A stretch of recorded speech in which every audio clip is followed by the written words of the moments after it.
On the 6th of March, 2026, a woman who had spent 65 years refusing to be defined by other people finally had to say it directly in the New York Times. She wrote, "I have never used cocaine in my life. I have never pressured anyone into marriage. I have never desecrated any family heirloom. I have never intruded upon anyone's private memorial. I have never planted any story in the press. I have never compared Jacqueline Onassis's death to a dog's." And then she wrote the line that stopped me when I read it.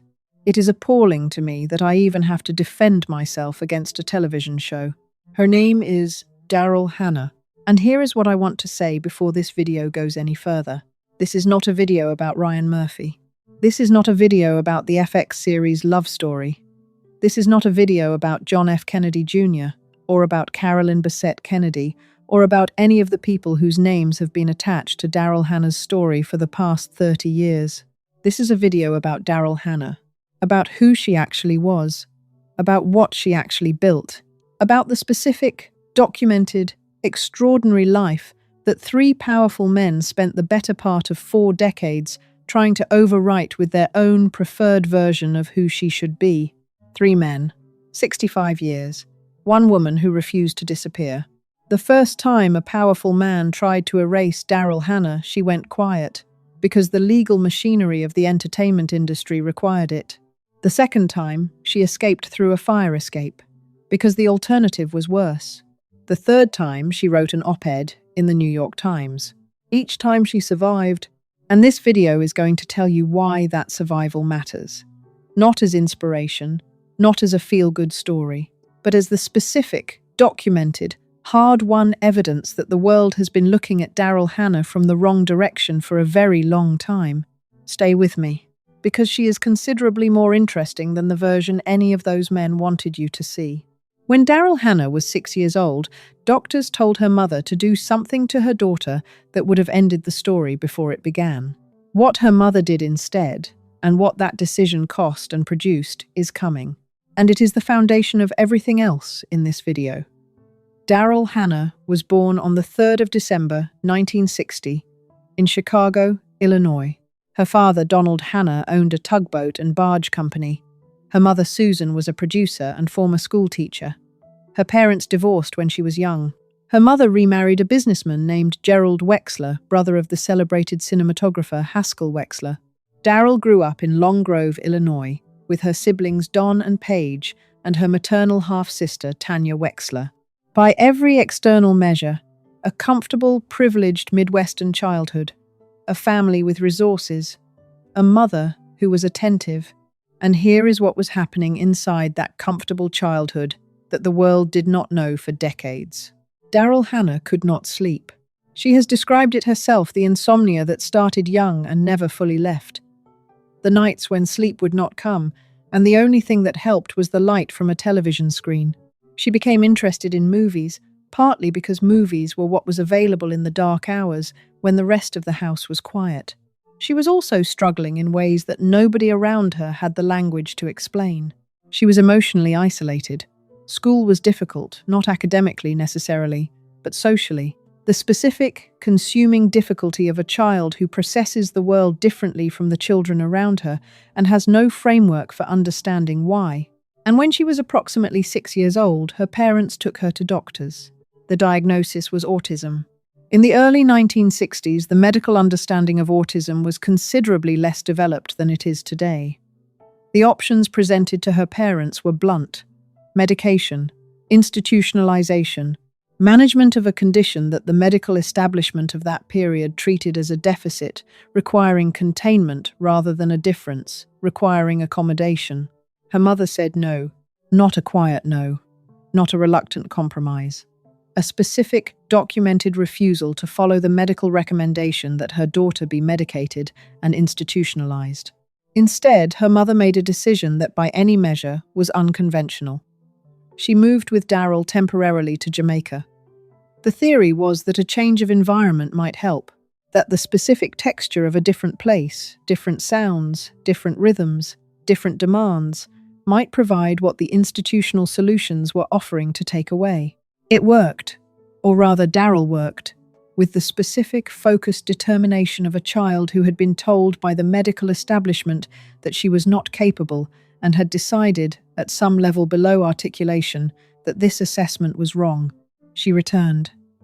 She attended the Francis W. Parker School in Chicago, a progressive school that took a different approach to education than the institutions that had failed her. She enrolled at the University of Southern California, where she studied ballet and acting. Ballet is worth pausing on. A person with autism studying ballet, the specific physical discipline of a form that requires the body to perform precise, controlled movements in coordination with external rhythms. A form that requires the performer to be fully present in their body in every moment. A form that Daryl Hannah chose not, despite the challenges it presented, but perhaps, at some level, because of them. She made her film debut at 17 in 1978, in Brian De Palma's horror film, The Fury. She was 17 years old. She had been diagnosed with autism at 6. She had been recommended for institutionalization, and she was standing in front of a camera, performing. That trajectory from the doctor's recommendation in Chicago to the film set at 17 is the foundation of everything that follows in this story.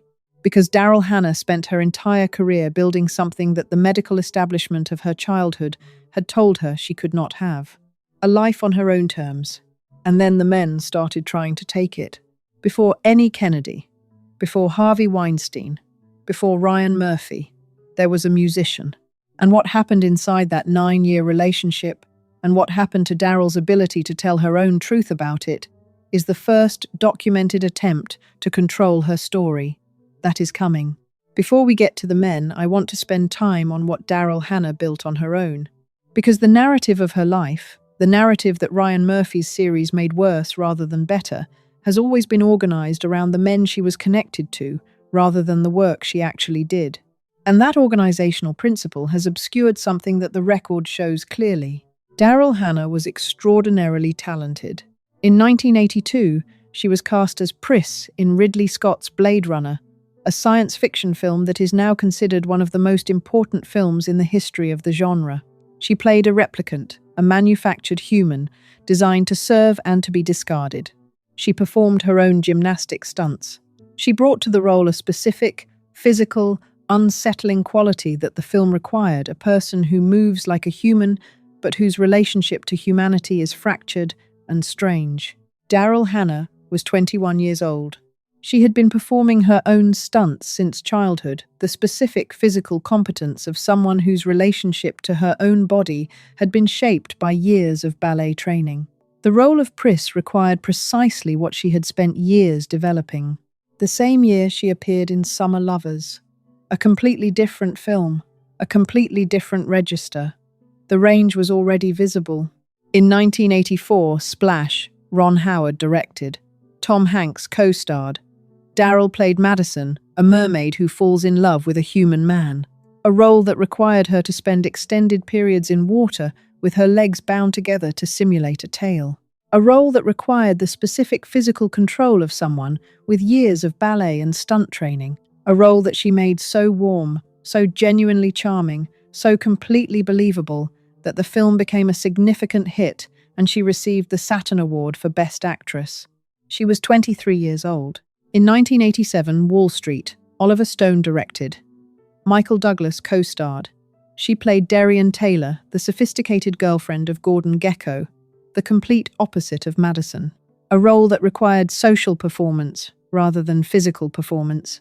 Glamour rather than physicality.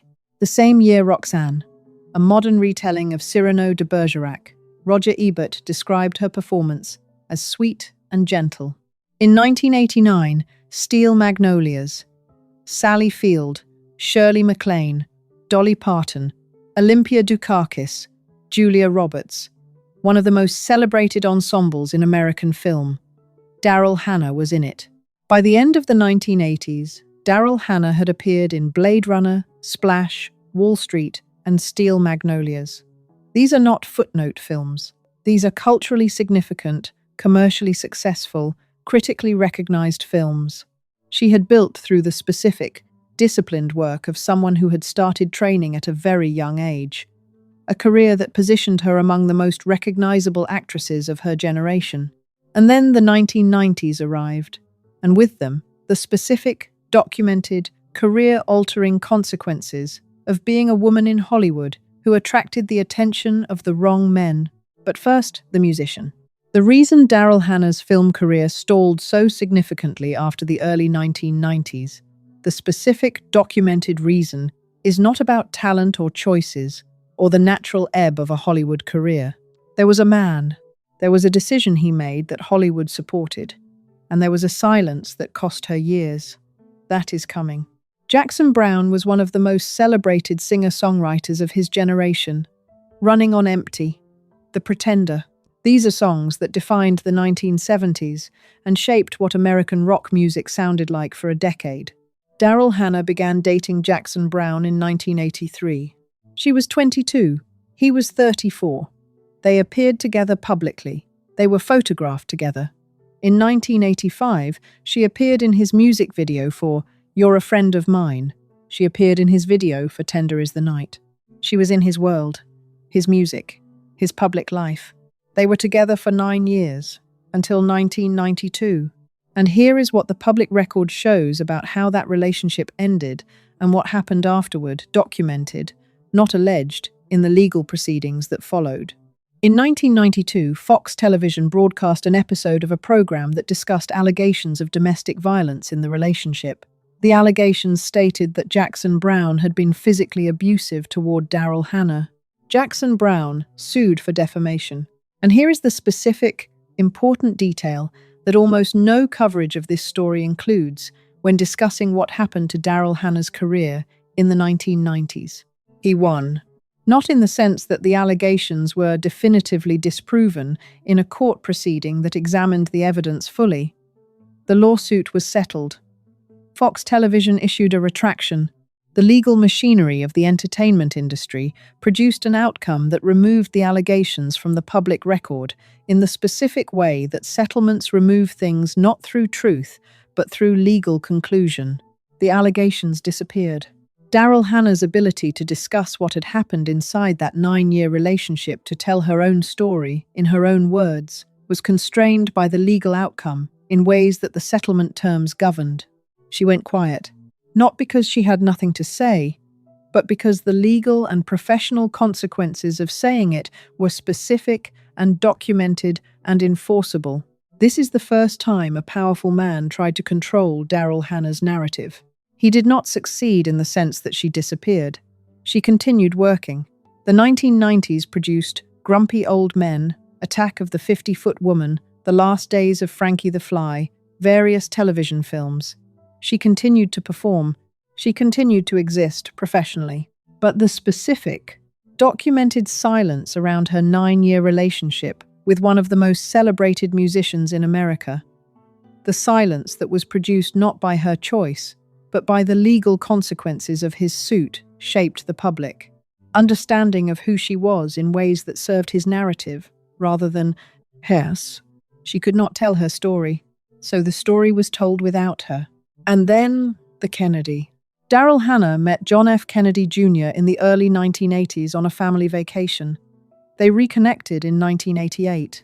They were together for 5.5 years. And here is the specific detail about how that relationship ended. Not the version that the Kennedy mythology requires, but the documented, specific, actual reason. It involves a dog, and it will tell you more about John Kennedy Jr. than any 5 episodes of Love Story. The Kennedy mythology requires Daryl Hannah to be a specific thing. It requires her to be the wrong woman, the obstacle, the one who came before the real love story. The woman John Kennedy could not fully commit to because she was not Carolyn Bessette, who was, in the telling that Hollywood and certain biographers prefer, the woman he was always meant to be with. In Ryan Murphy's Love Story, this requirement produced a character who was whiny, self-absorbed, cocaine-obsessed, and pathologically unable to accept that the relationship was over. A character who showed up uninvited at Jackie Kennedy's memorial. A character who hosted parties where cocaine was freely available. Daryl Hannah stated publicly and specifically that every single one of these characterizations was false. Here is what the documented record actually shows. Daryl Hannah and John Kennedy Jr. first met in the early 1980s. Their families were on vacation together in St. Martin. They were both in their early 20s. Both recognizable, he, the most famous bachelor in America, she, an actress whose career was already building toward the extraordinary run of the mid-1980s. They reconnected in 1988 at the wedding of his aunt, Lee Radziwill. They began a relationship that lasted, on and off, for approximately 5.5 years. Jacqueline Kennedy did not approve. This is documented. Jackie's feelings about Daryl Hannah were not warm. The specific reasons vary across accounts.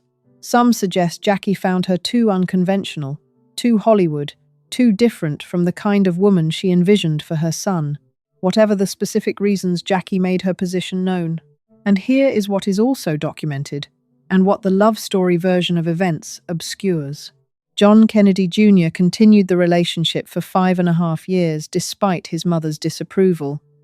That is not the behavior of a man who was waiting for the right woman to replace a wrong one. That is the behavior of a man who made a specific, sustained choice. Now the dog. This detail appears in multiple accounts from people who knew them during this period. John Kennedy had a German Shepherd of his own, which he reportedly had put to sleep because of behavioral issues rather than pursuing training. This alone tells you something about his relationship to inconvenient things. Daryl Hannah had a dog she loved.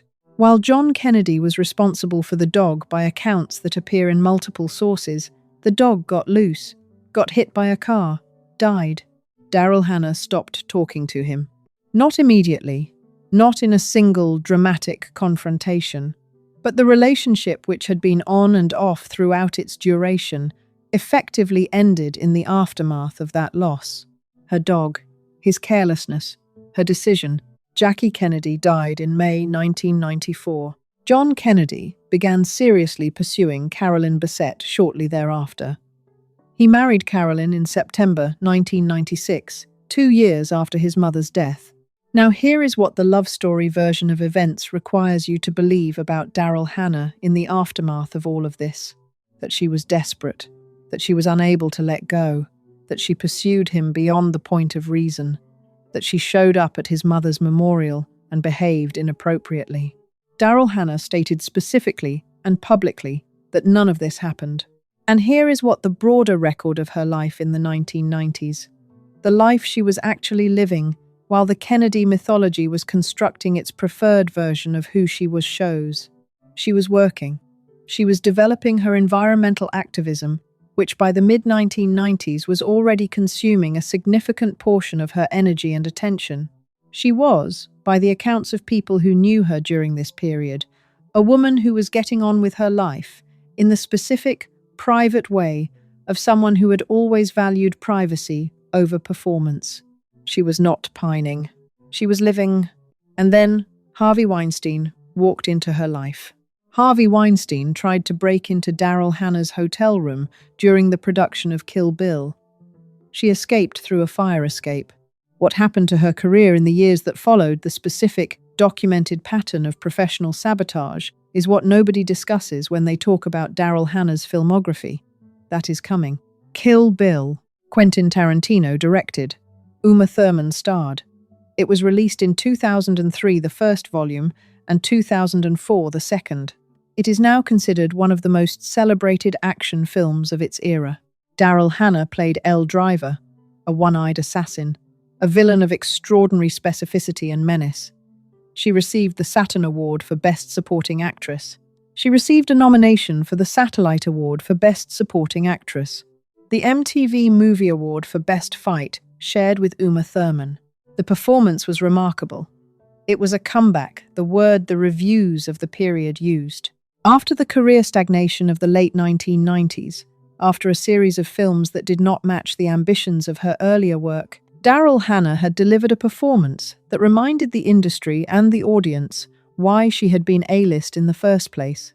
And here is what was happening off-set during the production of Kill Bill, documented in Ronan Farrow's 2017 exposé of Harvey Weinstein in The New Yorker, for which Farrow won the Pulitzer Prize. Harvey Weinstein, who who held significant power over distribution and production in Hollywood throughout the 1990s and 2000s, sexually harassed Daryl Hannah multiple times during Kill Bill. Multiple times. Not once. Not an ambiguous incident. Multiple documented instances across the production. And then, on one specific occasion, he tried to break into her hotel room. Daryl Hannah believed he intended to rape her. She escaped through a fire escape. I want you to sit with that image for a moment. A woman who has been building a career in Hollywood for 25 years, who has appeared in Blade Runner and Splash and Wall Street and Steel Magnolias, who has developed into one of the most recognizable actresses of her generation, who is in the middle of a performance that will win her awards and be celebrated for decades. And she is climbing down a fire escape in a hotel to escape a man who has decided that her career, her access to the industry, that her talent has earned her a place in, is something he can leverage to take what she has refused to give him. She later stated publicly that she believed Harvey Weinstein sabotaged her career in retaliation for refusing his advances. That after Kill Bill, after the performance and the awards and the comeback, she struggled to find acting work. This is the pattern. This is the documented specific pattern of what Harvey Weinstein did to women who refused him. The retaliatory career destruction, the industry whisper campaigns, the phone calls that made roles disappear, the specific, invisible machinery of a man with enormous power, using that power to punish women for exercising their right to say no. Daryl Hannah said no. And the decade that followed Kill Bill, the decade between 2004 and 2015, when she returned to prominence in the Netflix series Sense8, is, by the career trajectory of the actress who had made Blade Runner and Splash and Steel Magnolias and Kill Bill, a decade of diminished opportunity. That diminishment was not talent. The performance in Kill Bill proved that the talent was intact. That diminishment was Harvey Weinstein, the second man who tried to erase her. And here is what I want to say about the fire escape, because it is a detail that deserves more than a paragraph in a Ronan Farrow article. Daryl Hannah was diagnosed with autism at 6 years old. She was told to be institutionalized. She built a career through discipline and training and the specific, focused determination of someone who had been underestimated from the beginning. She survived Jackson Browne and the legal silence that followed. She survived the career stagnation of the late 1990s. She delivered a performance in Kill Bill that won her awards. And she had to climb down a fire escape because a man with a distribution deal decided that her body was an acceptable price for her career. She refused. She climbed down the fire escape, and she kept working. While Hollywood was either ignoring Daryl Hannah or trying to erase her, she was doing something that almost nobody in her industry was doing at the same level. She was getting arrested, 7 documented times, for causes that had nothing to do with her career and everything to do with her actual values. What that activism looks like and why nobody talks about it is coming. Here is the list. June 2006, Los Angeles. Daryl Hannah chains herself to a walnut tree at the South Central Farm, the largest urban farm in the United States, established after the 1992 riots to allow people in the city to grow food. She spends 3 weeks chained to that tree. She is arrested. She is released. She goes back. June 2009, West Virginia. Daryl Hannah is arrested at a protest against mountaintop removal mining, a practice that destroys entire mountains to access coal deposits. She is among 31 people arrested that day, sitting in the middle of a state route outside Massey Energy's Goals coal preparation plant. Among the other 31 people arrested is James Hansen, the NASA climate scientist, whose testimony before Congress in the late 1980s first brought the reality of climate change into the public consciousness. August 2011, Washington, D.C. Daryl Hannah is arrested in front of the White House as part of a sit-in against the proposed Keystone XL pipeline from Alberta to the Gulf Coast. She writes about it publicly. She explains the stakes. She shows up. October 2012, Wood County, Texas. Daryl Hannah is arrested for criminal trespassing while protesting the Trans-Canada Keystone XL pipeline. She and a 78-year-old local landowner named Eleanor Fairchild are arrested while blocking heavy construction equipment on Fairchild's own land. February 2013, Washington, D.C. Daryl Hannah is arrested again at the White House during a climate change protest. Among those arrested with her that day are Robert F. Kennedy Jr. and Connor Kennedy. This is not a celebrity who shows up for a photograph and leaves. This is a woman who spent her own money, risked her own freedom, and invested her own physical presence repeatedly over decades in causes that had no personal benefit to her career and every potential to damage it. She has been vegetarian since age 11, vegan in her adult life. As of 2006, her home ran on solar power. Her car ran on biodiesel. She created a weekly video blog called DH Love Life, documenting sustainable solutions, writing it, filming it, appearing on screen, in it herself. She directed documentary films. Strip Notes, a documentary about her research for a role. Mountaintop, about the mining practices she had been arrested for opposing. Barna documentary about Neil Young's band, for which she received a Grammy nomination for Best Music Film. She worked with animal-assisted therapy programs for seniors with Alzheimer's and dementia. She is a member of the World Future Council, an international organization of politicians, scientists, and activists, working on policy solutions to global challenges. She is a patron of the Gorilla Organization, a charity working to protect mountain gorillas. At the 97th Academy Awards in 2025, she introduced herself from the stage with the phrase "Slava Ukraini Glory" to Ukraine in support of the Ukrainian people. Now, I want to ask you something about the woman I have just described. The woman who spent 3 weeks chained to a walnut tree in Los Angeles, who was arrested 7 times for causes she believed in, who runs on solar power and has been vegetarian since childhood, who directs documentaries and makes music films and works with dementia patients and advocates for gorillas. Is that the woman Ryan Murphy made cocaine-obsessed and pathetically desperate in his February 2026 television series? Is that the woman his series required to be the obstacle in a love story, the wrong woman who had to be gotten past before the right woman could appear?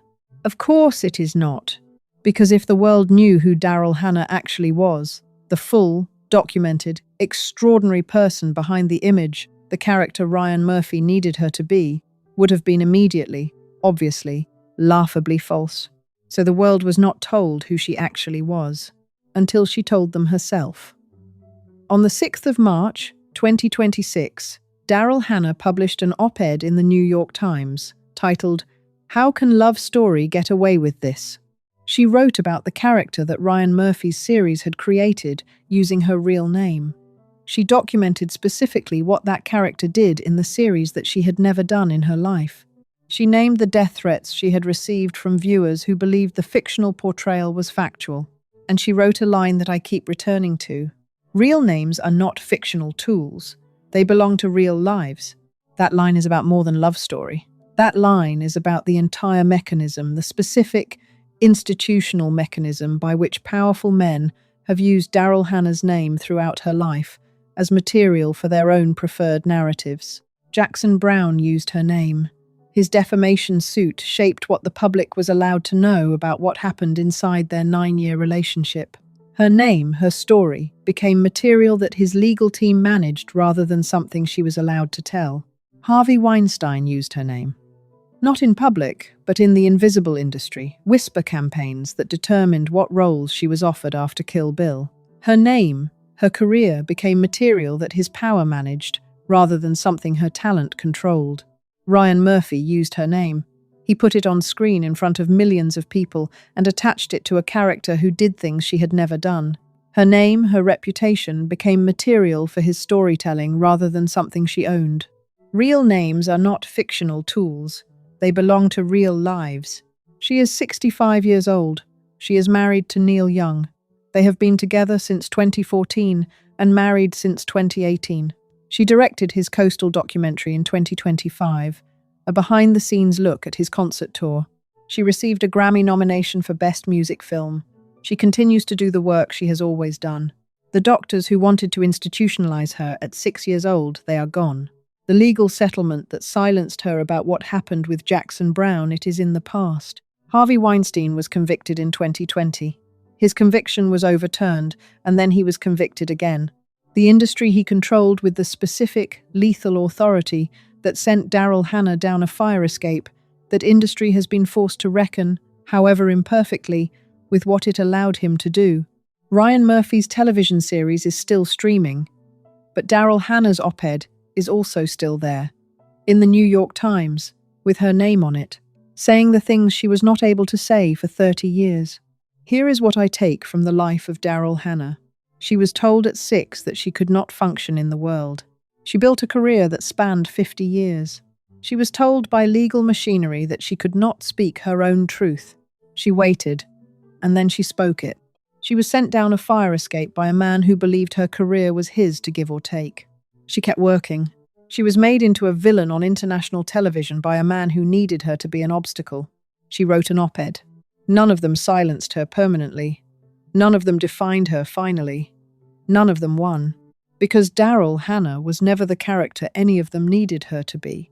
She was always, and this is the specific, documented, extraordinary truth that this video has been building toward, she was always the most interesting person in any room she entered.